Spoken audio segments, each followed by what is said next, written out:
Welcome to the IVM Podcast Network. Hey, welcome to Geek Fruit Retcon, where we travel back in time to a previous episode from our inglorious history on the Geek Fruit Podcast. Happy listening, you nerds.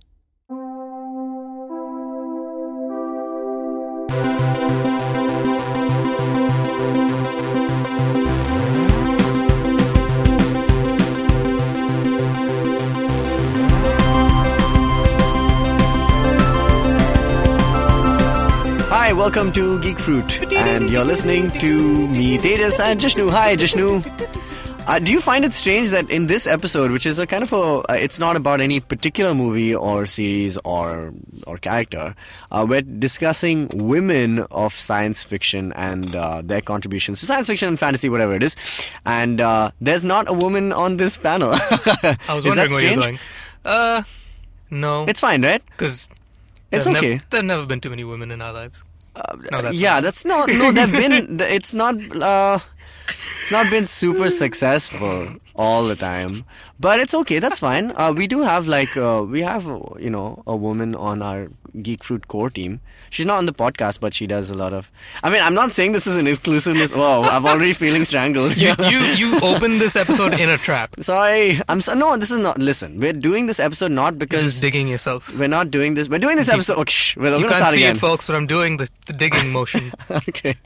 So we're doing this because we love our women, all right? We're doing this because we have seen a surgence of women-centric, female-led characters in some of our favorite franchises, and it's a great thing because they're all great characters. It really hasn't mattered to us, what is the gender, as long as the character is good, as long as the story that they're serving in is well told. So that's why we're gonna take this episode to kind of discuss some of the better and some of our favorite women in science fiction.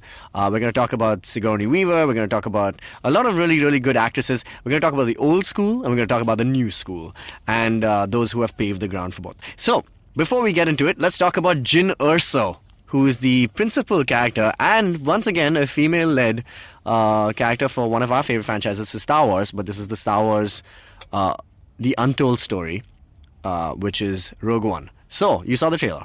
We're going to discuss the trailer, basically. She also shares her name with Jin Bashima from Tekken. No, it's a different spelling, dude. J-I-N. No, J-I-N is Jin from, and by the way, that's Jin, it's what? Mashima? No, Mashima? Mashima, yeah, from Tekken. Yeah. And how does he spell his name? Jin. Yeah, no, J-I-N, and she spells her name J-Y-N. So there you go. I don't speak. Sorry, man. They speak? Yeah, but it's... What do they speak? What? Jin?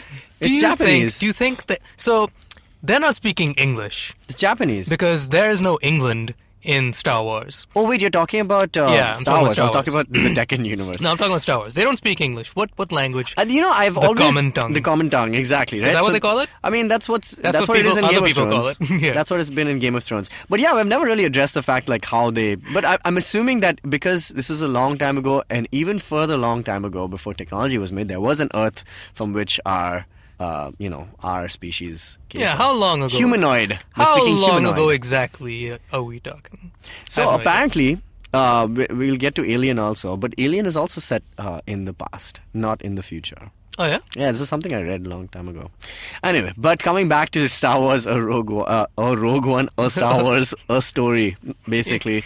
Did you watch the trailer? I enjoyed it. I saw it all of once, and we'll see nothing more. Yeah. I saw it twice. Once on my phone, like in the first one, and then I went home and I saw it on my television. Yeah. And it was both times were very engaging and nice. But it hasn't told us much more about what's happening. And which is great. I couldn't be more thrilled. Yeah. What I loved about it is that there was nothing too specific in it that stuck with me, which is exactly how I like it. Yeah. Because fair enough. I mean, it all looks great. It looks beautiful, and it's exciting, and yay, new worlds and new people and new relationships and whatever, and yay, cool.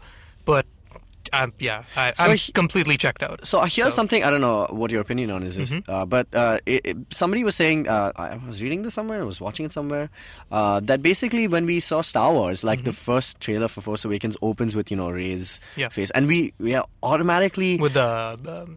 it was Rey, with Finn. Rey. No. face, you mean? Oh, no, not that trailer. That was the teaser, right? So Oh, the right. first trailer is like basically when she appears Sure. searching, she's scavenging for stuff.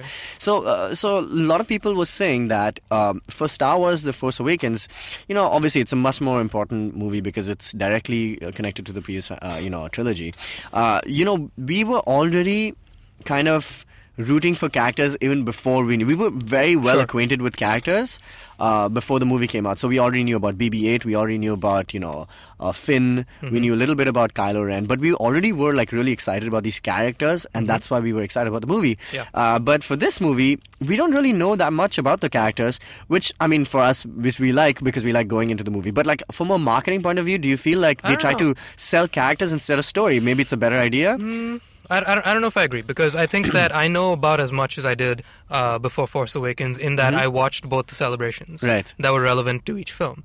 So when Celebration for Force Awakens came out, they told us about Jakku, and they told us about BB-8, and they told us, she's a scavenger. That's all we know. So, I mean, that's enough to be like, all right, cool. She shares similarities with the Tatooine folk, and she's like living in the desert doing whatever she can to get by. And in this case, this is, again, only if you watch Celebration and saw the panel, they spend a good amount of time actually going into the details of relationships between people. So we know that, Mads Mikkelsen is Jin's dad. But he's not in the trailer. So it's like, why is he not in the trailer? Because he's a scientist. So like, so maybe he's the guy that's like building stuff. So there's a great story behind that, which they revealed, which I don't know if I should talk about. Yeah, so we know a lot. It's kind of playing the Oppenheimer role. Right, I too don't want to get into too much. And we know like they're the two, the Asian brothers, one of which subscribes to the Force, one of which doesn't subscribe to the Force. I didn't know about that. Okay. Yeah. So there's one guy that's basically like just gung-ho about like just guns and blow shit up, and he just wants to get revenge against the Empire, whereas the other guy's like, he's all about the Force. And then the theory... I didn't know they were brothers. Okay, and then the theory is that... Now, okay, I'm going to get into spoiler territory. I mean, it's not really spoiler, because it's not. They told us... Fan theories, but take it with a grain of salt. So what we do know is that the planet that they're on, I forget the name of it. It is called Scar... something like that. Whatever, yeah. So the planet that they're on, apparently, is a hotbed for the crystals that make up lightsabers. Yeah, the kyber crystals. Yeah. And so there's... spoke about them, And so there's a theory that... and so the kyber crystal is also what powers the Death Star. Yeah. And so there's a theory that this place and this planet is under oppression by the Imperial forces because they're trying to, like, sap all the kyber crystals out of the planet. And because of kyber crystals' relation to lightsabers, and it's obviously a hotspot for the Jedi religion, and hence there's a whole lot of religious turmoil. That's the name of the planet. I just got it. Thank you. Yeah. So, right, so we know a good amount. We do know a little bit about, even like I was telling you about Forrest Whitaker's character, somebody who's been in the Clone Wars series. Right, exactly. So we do know a little bit. We know a good amount. I think, but I don't know. This is again from our point of view, which has always been very not biased and also far more well versed with the topic because we take the time to sit and watch. 24 and connect hours the dots pretty much. The other thing is that so that was one of the things that people were talking about, whether movie marketing for characters is far more important. But as far as we know, I mean, it seems really, really nice. The idea was obviously I think it was from John Gate. I can't remember the guy's name. The VFX supervisor is the guy who came up with the story. He said, it was. I can't remember his name. I forget his name too. He put it together like years Noel? ago. Yeah, John Noel, something like that. Yeah. Sorry, John Gate is the guy who did the bullet time effect in the Matrix series. Okay, cool. All right, so but speaking of which, at Celebration as well. Speaking of like selling characters and whatnot, one of the big things was that they revealed the first action figure for Jin at Celebration, which was cool, it was cute. Like, so you see, Felicity Jones holding her action, oh, that's kind of cute. And yeah, that's like straight up in your face, like, hey, we're selling stuff. Yeah. Before you've even seen a trailer, here's the action figure. Yeah, and it's also there is still like 6 months. No, how many months are there to the movie? I think about 5 months. 4 or 5 months. Yeah, so I think we're still gonna get a ton of content that's coming away. Just point out, I think Alan Tudyk's like already my favorite character. Just generally, he's like the minute I knew he was in it, I knew I was gonna watch this movie. There's no so doubt. He's playing a sarcastic robot, which is great. Have I told you the 2 degrees of separation that I have with Alan Tudyk? No, go for it. I must have told you the story. No. It's really stupid, but it's that my older brother's high school friend, older brother's college friend, met Alan Tudyk, I want to say, I think it was in South Africa or some some African country on vacation Okay. out of the blue at some random bar Yeah. and got to know him really, really well. Wow. Have I told you about my 3 degrees of separation? I told you it was a random story. As I told you, I probably told this to you. So I know this guy who I do a podcast with. Okay. All right, we're going to take a break and we're going to talk about some women in science fiction. Hello there, my name is Naveen Narona, and as a gay person in India, I get asked a lot of stupid questions. Beta, is it LGBT or eligibility? How do 2 men procreate? Bro, is Grindr better than Tinder or what? We answer all these questions and much more on my podcast, Keeping It Queer, where I talk to individuals from the LGBT community in India and learn about their personal stories. Catch all the episodes on the IVM podcast app or any other podcasting app you like. Till then, keep it queer. Hey, lady. Who said that? Harvey Fierstein? I don't know. I wish. I don't know. Hey, lady. That's more like him. Harvey Fierstein has played a woman. Yeah. Hairspray. In Hairspray, yeah, correct. The John Waters Hairspray, not the musical Hairspray. Mm-hmm. It's John Waters, right? No idea. Yeah, I think so. All right, cool. So we're talking about women in science fiction. So let's just talk about what's happening right now. So we have seen that whole, I don't know what it was, before we did this podcast, we were talking about which was the first movie which is kind of really set into motion this, I don't know if it's done for whatever reason, political correctness, because we want to be gender equal or whatever it is, but it's all for a good, it's all good. Yeah. And we like all of it. And because of that, we've seen like some really, really good stories happen. And, I think it's, we were talking about the whole, Hunger Games saga, which was then made into a movie. And the moment J. Law was kind of made this Katniss Everdeen and this character, and that movie became a super hit for whatever reason, for its young adult fans or whatever it is. Sure. That kind of really, for me, I think that is the point in which I noticed saying that, oh, okay, cool, there is a movement clearly that is happening, within all these studios to say, let's make more women empowered things for whatever reasons. Okay, because they're becoming popular, because it's the right thing to do, because we need to see more stories being told from that perspective. So I think from that moment, I just kind of, for my own attention, I was just like, oh cool, this is happening. And I'm a huge Hunger Games fan. I loved all the movies. I think they were all great. And it's so funny because Jennifer Lawrence, I love her in that movie. But at the same time, so the same effect, which is like, let's use this medium and let's use Jennifer Lawrence, seeing her in the X-Men franchise. And we dislike her greatly in that because she's kind of pointless. And it was just really spooned in. So what is your opinion on the why studios are doing this, and how they're approaching this whole women empowerment thing, and so on and so forth? I think any piece of art, be it film, music, painting, dance, whatever it is, it's always been reflective of the time that it's made in. Correct. Yeah. And so I think that now in the pretty much from the late aughts, right? Yeah. That's what they call them, the right? aughts, yeah. From about the late aughts, it was very evident that people were giving more time of day to women and sort of investing in that more. And that takes the shape of a giant franchise movie like Hunger Games casting a female lead and going completely for that. Not to say that, this kind of thing hasn't happened before. There have been people that have done it very, very well, giving strong powered roles to females, like Joss Whedon is infamous for that. Of course, yeah. Between Buffy and his Firefly characters and things like that. Which has Alan Tudyk, sorry. Yeah, exactly. And he's gone on the record to say that he would love to make the Black Widow movie, and I would love nothing more. Yeah, of so, course. So there are people, there are tons of people that do that. We're going to talk about Sigourney Weaver. She's always been a very, very strong science fiction character from even in the late 70s. But I think the difference there is that it was not even planned as a right. Yeah. But see, I think that the difference is that had any of those movies from 20, 30 years ago that starred big female leads come out now, the marketing for them would be very different. And I think that the difference in the way it was consumed back then versus the way it's consumed now is that now it's enough focus. It's always at the front of our minds. Right. Whenever we see anything on screen, we're always judging how equal is this, because I think that's the point of film, right? It's a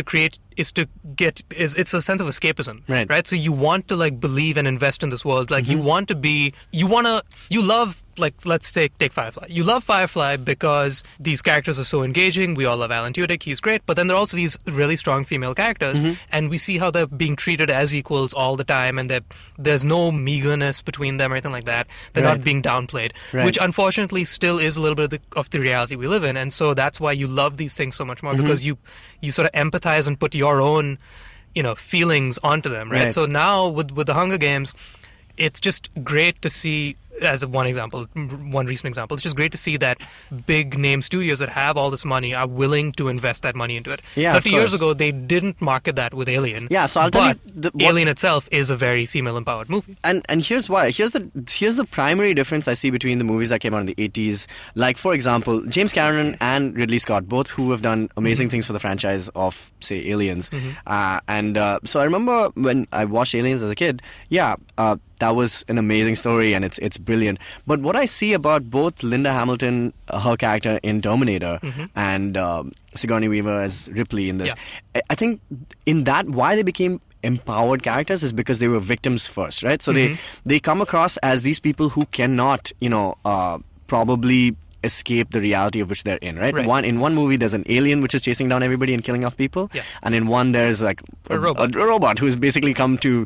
And so these huge, larger-than-life characters who are basically trying to oppress everybody and kill off people, and the victim in it ends up becoming the hero is what seems to be the arc there. And that's what I feel is like the major difference in those movies. And in today's movies, it's kind of like we're not seeing that victimized role, we're seeing the hero kind of be born or emerge. Like if you see Daisy Ridley as Rey, she's somebody who's not clear about her history, but it's clear that she's like the second you see her, she's in control. She's in control, right? I can run without you holding my hand. Exactly, right? Like so, I mean, there's a lot of those moments where we see that these women don't need anybody's help. They're not being victimized. They're being... it's more like they're being destined for something greater than they already are, and they don't even know it. So I think that has been the most noticeable difference in these movies. One thing that I just thought of is that a huge recent example of massive success in pop culture is Gwendolyn Christie, right? So once Game of Thrones happened, like, she just took off like nobody's business. The minute we saw her, we were like, holy crap. She's awesome. She's amazing. Because like you said, it's not the David versus Goliath sort of thing, which a movie like Alien or Terminator is. You know, like, it's a weak character that defeats the giant, and she just happens to be a girl. Wow, that's really cool. But in this case, your knight in shining armor, when the knight takes off the helmet, holy crap, you're a girl. Yes, exactly. I am. What about it? So that's really cool. So when Force Awakens came out and Phasma didn't have as much of a role as we might have liked, I think people were a little disappointed in that, like, she is such an amazing person. Like, Gwendolyn Christie's way too cool. Like, but Captain Phasma is not. And I think that, like, it's a reverse effect. It's a reverse effect. It's like, because so true. She's such a strong female, she must be a really strong female character. Like, well, no, because the character is the character. Female or male, it doesn't matter. It doesn't matter, It's a stormtrooper. A stormtrooper essentially shouldn't have, doesn't have a gender. Well, she's a little more than a stormtrooper. And this is just harkening back to exactly what I was talking about. In Force Awakens, the marketing, we knew so much about these characters already. Like, people loved Captain Phasma even before this. And and it's a good reason. It's because Gwendolyn Christie is playing it. And she's so good in that. And I think, her role, it was hyped a bit too much. Because it's Gwendolyn Christie. We didn't care about Captain Phasma, we cared about Gwendolyn Christie. And so I think if it was any other woman, that, like, a no-name woman that played it, then Phasma wouldn't have had nearly as much presence on screen. And the other thing is that I think, I don't know if this is happening, but I think a lot of the people from the Star Wars team have also addressed this whole thing, and they've said, like, wait for it, guys. Exactly. And I don't know if it's because they knew that this Captain Phasma is going to be such an important character, or it's just that, maybe now she's going to attain, like, she seems to be like the Boba Fett of this trilogy. Pretty much. So, she's got a cape. So she's got a cape, and, she's got some badass weapons and stuff. And she's just, this is just a nerdy aside, as usual. She's one of the best characters in Galaxy of Heroes, the iPad game RPG that I play. So anyway, but yeah, man. So I think it's a double-edged sword almost in many ways, that if you're doing these movies saying that we have these great female characters, then you're gonna have to deal with the fallout of what happens when you you elevate these people so that you have to deal with fans saying, oh no, but this was supposed to be, but you can't just make a regular character anymore. Yeah. So it's kind of like this is a terrible example, a very stereotype example, but like, you know, they say about the black guy who always dies first in horror movies. Right. It's exactly that. This is like, you know, if you don't, you can't go back to that. Like now, it's like once you change the paradigm for it, you can't go back to it. Once your quo has been unstatused, your status is updated. Yeah, it's so true. You can't. So I mean, do you think that happens also for? So let's talk about some of these actresses. So for Sigourney Weaver, she was until very. I mean, like I won't say that she is anymore, but she was the queen of science fiction. I mean, she's still heralded as that. And you know, it's not about being typecast, but like every movie that she was in post that, she was given these roles of like leading women. I mean, I mean, we don't talk about Avatar that much because it wasn't as great a movie. But I mean, both two amazing characters who we know have, one is the reigning queen and one is the previous one. Both Zoe Saldana and Sigourney Weaver in that movie. Yeah. And in that movie as well, she plays an officer's role, and she's like in control of everything. I've honestly forgotten so much. I know, about that I know, yeah. I actually haven't seen Avatar. I couldn't care less about that movie. Yeah, I know.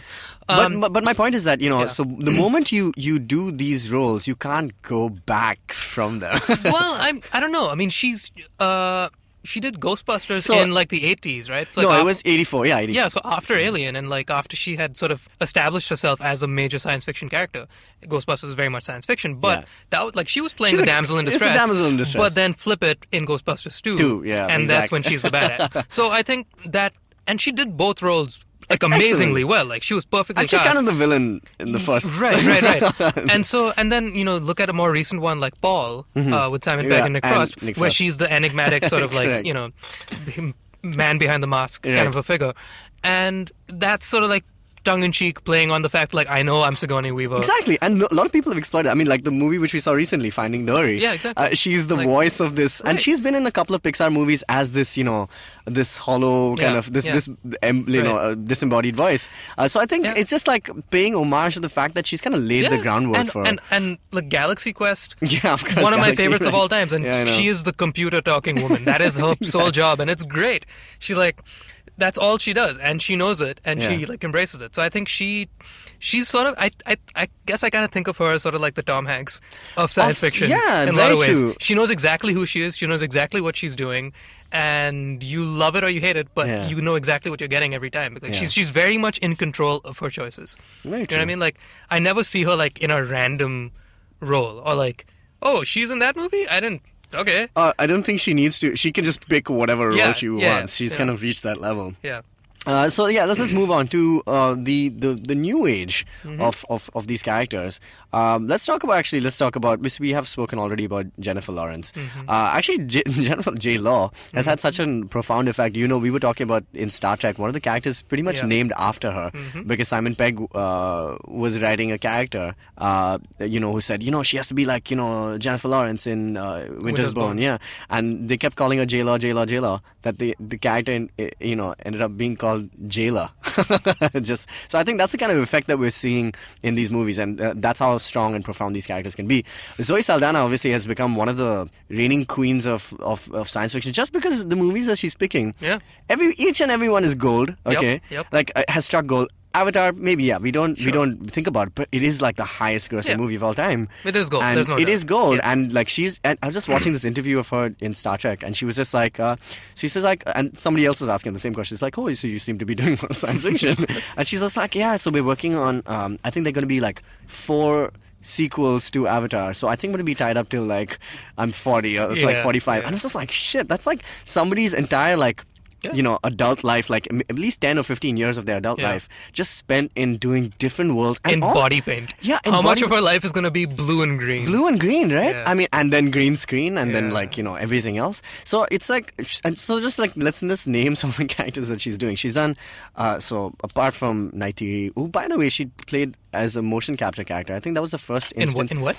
She played Naitiri in Avatar. Okay, I didn't know that was her name. Well done. So that's her name. And you know, I don't know a single name from Avatar. Well, not a single name. Yeah, that's the only name I know. I can't remember a damn thing about that movie. I know that, and I know the terribly named element unobtainium. Oh my god. Really? That's the resource they're going to Pandora Cool. for, right? Cool. Unobtainium. All right. I was like, James Cameron, you directed Terminator 2, man. All right. Anyway, but coming back, so she played that. I think that was also one of the first instances where I saw somebody make the petition for motion captured characters to be also nominated for like acting awards, because she does such an excellent job in that, and you can't like take away from the fact that somebody, Andy Serkis is obviously a great example of that, but she's done such a good job in that character and in that role, and just it's well portrayed. She's got Star Trek.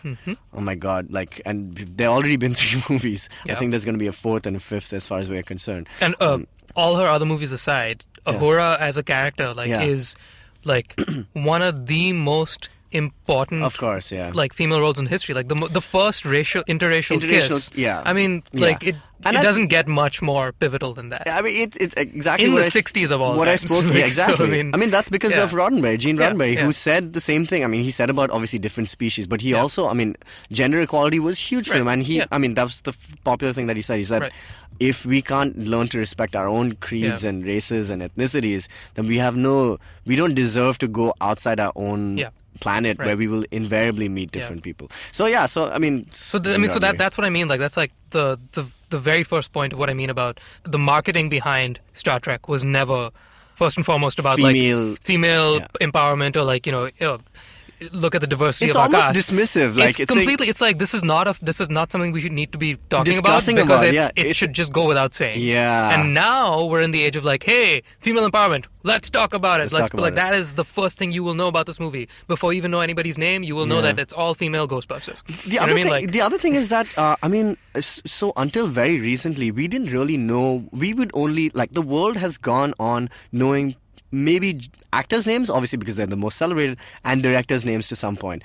But now we've started to know like people like Kathleen Kennedy, who have just been elevated. I mean, I don't think their position has been any less important, but I think they've just come to the fore because as people have become more and more involved and stuff like that with the filmmaking process, now we know that there is a woman who is basically responsible for Star Wars coming back and Indiana Jones, and basically in the head of Lucasfilm. So it makes complete sense to me that a woman is the backbone of some of the things that make me happier than most things in life. Of course, You know what I mean? Like she's responsible for like the biggest things that make me happier than anything. It's like Star Wars. Yes, I mean it's crazy how it's hilarious how funny and true it is.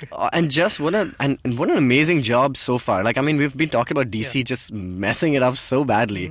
The Star Wars is just taken and run just so effortlessly. It seems like it's like they knew that we were going to make and obviously they had a huge franchise on their hands, but it goes with so much expectation, and she's just killed it. So so we're going to take a short break. We're going to come back and talk a little bit more about some of the actual movies. We'll talk a little less about the characters. We'll talk about the franchises themselves and the movies which have had some really, really great characters, and the ones which actually haven't had much success with the same. So we're going to come back, talk about that. What's the best new restaurant in town? Which bar sucked? What's the worst new Hindi film? What's the most obscure thing to do on the weekend? And what's the most interesting new walking tour? If you want to know how to make the most of Bombay, listen to the Podcast by thedailypow.com. We are Pronuti, Amit, and Purva. We're your guide to what to do, see, and eat in the city. You can find new episodes of the Podcast every Monday on the IVM Podcast app or any other podcasting app that you prefer, and on thedailypow.com. We're back with Geek Fruit. Jishnu and Tejas here. All right, cool. We're talking about women. Before we start this what we're talking about, you put out a tweet earlier this morning. I did. We were saying that we're going to be talking about these characters in the studio today, and we got a tweet back. We did? From Anuya.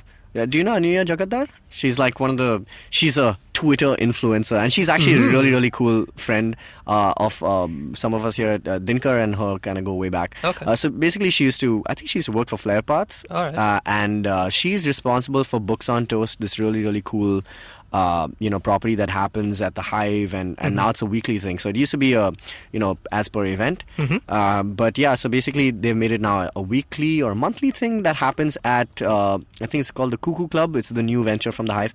So she basically is a super nerd, and she also did the thing that we covered, the Harry Potter books on Toast edition, which the Cursed Child was being discussed, and there was a bunch of stuff. So she's really cool. Anyway, so she brought up a tweet. What the hell did she say? She said Amy Pond, which is from Doctor Who. Okay, good. And was played by Karen Gillan, who's actually the other important female character from Guardians of the Galaxy, which is Nebula. Yep. So that's both great characters. So again, like example, Doctor Who dates back to like black and white television, right? Pretty much. From day one, there's always been the main supporting character has been a female, right? And it's stayed consistently true. And I would argue that a lot of times the show. I've seen I think about 4 seasons. I've seen like very few. I've seen the one with David Tennant.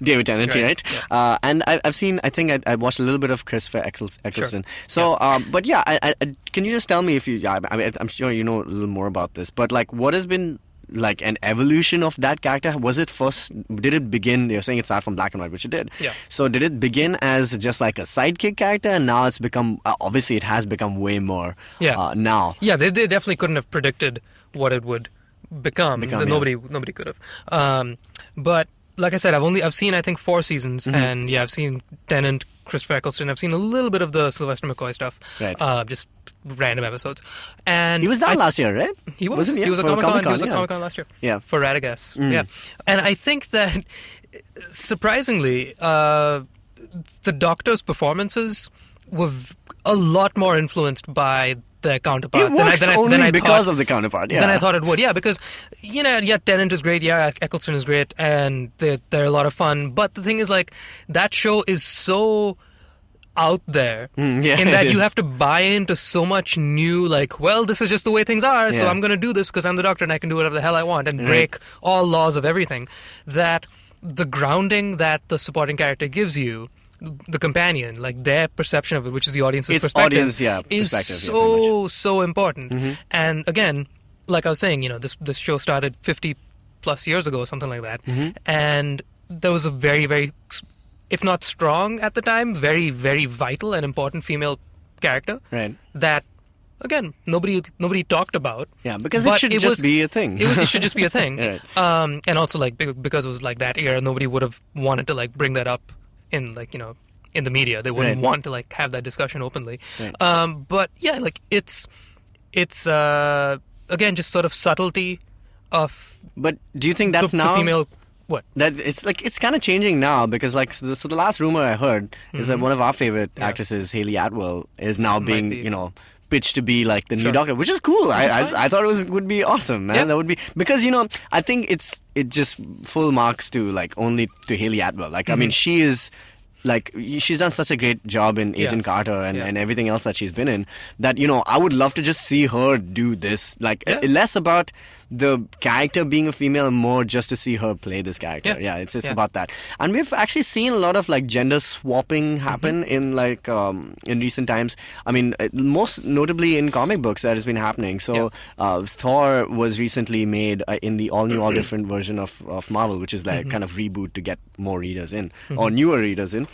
They kind of made Thor this mystery character who was a woman, and we were all just like, "Whoa, what happened? Well, what happened to the real Thor?" And so this entire saga started off. I only read a few issues, but from what I knew happened towards the end, it was revealed to be Jane Foster, who was spoilers, damn it. So it was Jane Foster, and she was suffering she had cancer, and the Thor avatar was the only thing that was keeping her alive. At the same time, it was draining her energy. So it was kind of this dichotomy, which I don't know how it resolved. But that was a big, like, decision made, obviously, from Marvel. And so what is your opinion on these, like, characters kind of changing, gender sometimes for the sake of doing it, because you want to appeal to, like, this new audience, which is very, gender equal kind of. Right. And at the same time, they're doing it just to. So now clearly we're a lot more gung-ho about this whole movement, which is great. It's better to be gung-ho about equality than the opposite, right? Obviously. So, but with that, I think comes a couple of misses and some hits. Right. And I think, it's like our producer was saying before we started, we were talking about Thor and said that, maybe the Thor character is like one of the few that you really can't change the gender of, because Thor is is originated from a genuine mythological character that has some roots, rather than like say a Captain America that's literally made up out of thin air. Yeah. Then you could go one step further down that rabbit hole and be like, well, mythology also came out of thin air, But maybe, no, which is fair enough. My thing is like in 1,000 years, Captain America will be mythology, right? So I don't want to go down that rabbit hole. But what I will say is that right now, since this is such a hot button issue, which is good, I think there are some things that are there are some examples of people being a little overzealous about it, especially in the comic book thing, with everybody and their mom is now being converted into a girl or changing up into like a different race or something like that, which is fine, cool. But I'm just looking forward to once we get over this hump, and this is not to say it's a bad hump. Yeah. It's one that we need to get over. Yeah. So I'm just waiting for especially when new characters are created, not pre-existing characters. When new characters are created, when the identity of their character, like so let's say a Thor or whatever, is not specific to a gender. So when a new character gets created, in that, like, let's say now we've built this new superhero that's going to join the Avengers, and its name is Captain such and such. Cool, Captain such and such's powers are blah blah blah, and they have a red and yellow color scheme, and they wear a cape. Cool. Then sounds like the Red Tornado. Sorry, so once we reach that point, which I think we will, maybe in about 5 to 10 years, I think we'll finally get there, where new characters will be created who are completely gentrified in terms of powers and their costume and whatnot, and so then the character that the person, the individual inside the costume, isn't so important, because that's essentially like what Batman is about, right? Like Batman is like, he's meant to be just anybody can be the Bat. Like he keeps like preaching that stuff, which goes in and out of which can fail. I have a few thoughts on that. Yeah, no. But you get what I mean, and that like that's what he tries to he tries to preach that, fails miserably at it. Yeah. But I think that's what people are trying to get to when they say like, oh well, Steve Rogers is Captain America. Oh well, no, Bucky is, now Thor is a girl, Spider-Man is a black kid. I don't know. I think Iron Man is now so. We've been seeing this, happen so much. I'll just, so something that Stan Lee said very recently. So somebody asked him the same question, saying, "How do you feel about your characters being changed to Hispanic or black or lesbian or whatever it is?" Yeah. And he said something quite reasonable. I mean, from an 80-year-old man, it could have sounded really racist and really bad, but he actually made a lot of sense. And he said, he's like, you know what? I don't have a problem with it, but I would love to see, like what you're saying, new characters being made, because he's like, the identity of these characters is what makes them appealing. Yeah. Like Spider-Man is Peter Parker because Peter Parker's the one you resonate with. Like he's the broke, lost lover kind of person, and that's really what appeals to me. Like that's what appealed to me as a kid. And for the same reasons, he's like, I would like to see new. It's like, what's stopping people from making new characters who have all these traits that you want to embody, and that comes directly from the creator. Stan Lee has made all these characters like over the last maybe 60 years because they needed to keep Marvel Comics alive. Literally, that's how they came up with characters. Like, okay, cool, what can we do next? Oh, Fantastic Four, boom. Yeah. And it reflected all their troubles, like between Richard and Sue Storm. All their problems all reflected back to who the artists were and who the writers were. So that is also kind of like what I subscribe to in many ways, that I would like to see more characters being made. And I'd like to go back to that whole Gene Roddenberry thing where, it's not a big deal anymore. Like, just like, get over it. Like, we should not be discussing it. We should just be enjoying it. For me, like, tell me, like, I'm sure when we watch Rey in The Force Awakens, pick up the lightsaber at the end. Spoilers, huh? Sorry, I don't know. I can't think of anything. But yeah, so when it came to nobody's, like, everyone's shock was like, okay, cool, she's a Jedi. Yeah. It was not like, female lead is the lead character. Like, no one thought that. Like, we all thought like, wow, this is what we were waiting for. So I think that should be the primary instinct for people. No, right? Absolutely. Like I literally just yesterday heard an interview with Amy Schumer on NPR, and she said that to this day she gets a lot of people coming up to her after shows that say like, wow, you're my favorite female comedian, and she gets very angry. She's like, why am I your favorite female? Yeah, there was another article that was like, why do we call them female MCs or female DJs and things like that? No, so I agree with you completely, and I think that in the long run, the characters that stick with me, and I can only speak from my own personal opinion, is are characters whose original sort of secret identity, or I guess like the Bruce Wayne to the Batman or the Tony to the Iron Man, I'm invested in those characters not because of their superpower. Yeah, exactly. I couldn't care less if you throw laser beams out or, super strength or whatever. course, That's boring, frankly, because there's nothing to it. Like, okay, cool. You're the Hulk, which means you can beat up anybody. It's an invention of fiction. That's just ones and zeros to me. That's like literally, okay, cool. You can do a thing and something, and explosions will happen. Okay. I care about the Hulk because Bruce Banner is such a beautiful character. Yeah, of course. Now, if you change, you have She-Hulk. I don't know what She-Hulk's other form is. That's it. She doesn't have. She has one form. Okay, cool. She's a lawyer. Sorry. But if they replace Bruce Banner with, I don't know, Jerry Finn, they did. Random guy. They did. The whatever. Hulk is right now an Asian kid. Sorry. Okay, cool. So that Asian kid better be as cool as Bruce Banner. Exactly. I don't care about the Hulk. I care about Bruce Banner. When he becomes the Hulk, then that's when I can like zone out and be like, okay, cool, things are gonna die and things are gonna explode. I know what's gonna happen. Okay, so taking this one nerdier step forward. Sure. I think the superhero avatar is equally important, and it's because, and for a simple reason, we'll just take the most like primary example of Batman and Bruce Wayne. The whole question is which is the real mask, right? And both these characters are the person, that person, like Bruce Wayne would not put on the mask if that's not who he was actually supposed to be. Like Batman is equally Bruce Wayne, which is why I still subscribe to what Stanley's saying. I'm saying, Bruce Banner is the Hulk because Bruce Banner is like terribly lonely, and the opposite of that is the Hulk, and that's why it works really well. And while there can be variations of the character, which is why different avatars kind of pick it up and do that, I'm still a purist in some ways, but at the same time, let's just talk about the ones which have worked. Okay. Captain Marvel was this he was a Kree alien who basically was given the cosmic power and the cosmic energy, and he became Captain Marvel. But except his name was Marvel, which was kind of lame. But and I remember him like reading in some comics. But he'd never really had a personality that you could resonate with, thus being the identity being so important. But the moment Miss Marvel was created, because of she was working at SWORD, which is the space version of S.H.I.E.L.D., and she was embodied with these powers, which I think is what's going to happen in Avengers Infinity War. But that's when she really comes to life, and she's Miss Marvel, and she's great. And then when she took on the mantle of Captain Marvel, it seemed like a no-brainer for pretty much everybody, because she was the most relatable one. She comes from an Earth background, which is what we understand. And I think what do you do when you have cosmic energy and stuff like that? And if you're just like an army person, you could be anything, and that's really what makes the character interesting. That's a place where that's really, really worked. I think that's really interesting. And to just once again come back to the whole Stan Lee thing, just invent new characters. And that's why Jessica Jones works it works amazingly well, because she has issues, she has real life problems.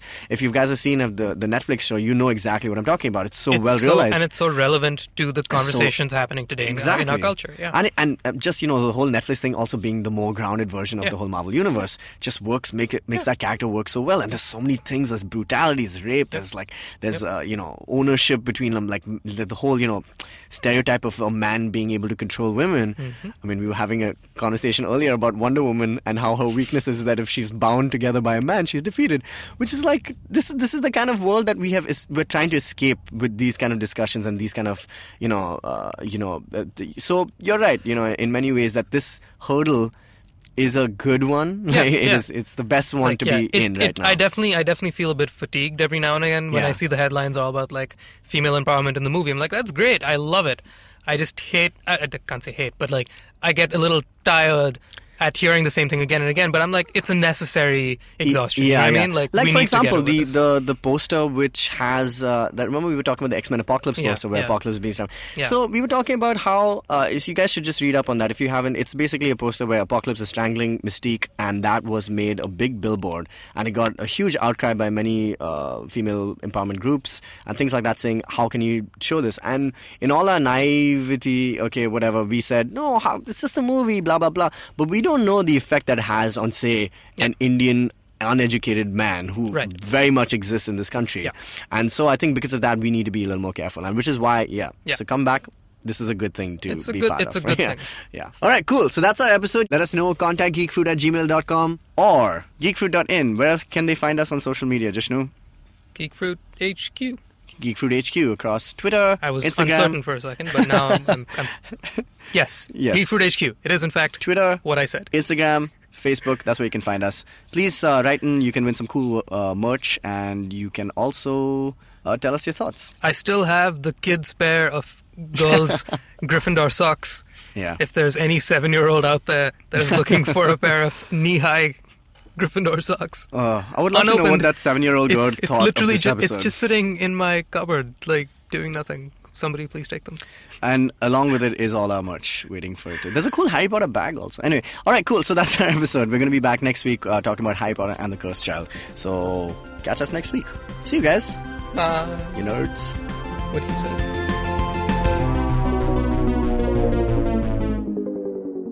Hey, thanks for listening to the show. If you have some time, you should also check out The Seen and the Unseen, which is a podcast hosted by writer Amit Verma, who takes a close look at the seen and the unseen aspects of various government policies.